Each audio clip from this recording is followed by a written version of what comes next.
আরবি হরফে বর্ণমালাগুলা উচ্চারণ শিখব ইনশাআল্লাহ।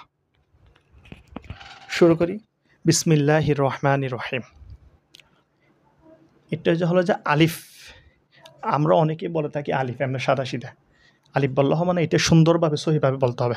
আলিফ, বা, তা,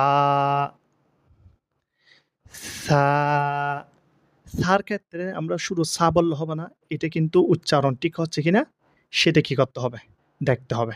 এটা কিন্তু জিহ্বার মাথায় কি করতে হবে? উচ্চারণটা করতে হবে। সেজন্য আমরা সা যখন বলব, এটা কি জিহ্বার মাথায় হচ্ছে কিনা এটা আমাদেরকে কি করতে হবে? দেখতে হবে। যেমন দেখি এইভাবে উচ্চারণ করতে হবে। সা, সা, এভাবে কি করতে হবে? উচ্চারণ করতে হবে। এরপর আসেন জিম। এটা কি বলতে হবে? জিম। এইভাবে কি করতে হবে? পড়তে হবে।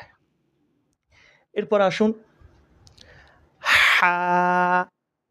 এটা এমনি হা বললে হবে না। এটা এই এখান থেকে উচ্চারণ করতে হবে। কণ্ঠনালীর মাঝখান থেকে। হা, হা, এভাবে। এটা খ, এভাবে উচ্চারণ করতে হবে। দাল, জাল। আমরা সা যেখান থেকে উচ্চারণ করেছি, সা, জালও সেখান থেকে কি করতে হবে? উচ্চারণ করতে হবে। জাল, জাল, এইভাবে উচ্চারণ করতে হবে। সা যেখান থেকে উচ্চারণ হয়েছে, জালও সেখান থেকে কি হবে? উচ্চারণ হবে।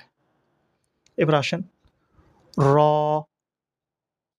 র, এভাবে উচ্চারণ।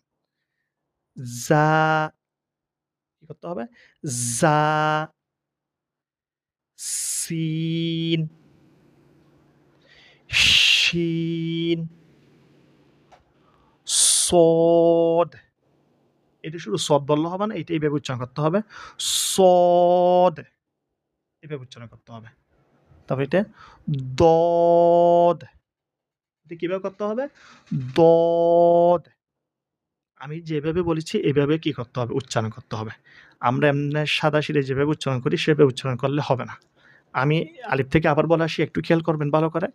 নিজে, নিজেই প্র্যাকটিস করবেন যেন এইভাবে উচ্চারণ করতে পারেন। আলিফ, বা, তা, সা, জিম, হা, খ, দাল, জাল, র, জা।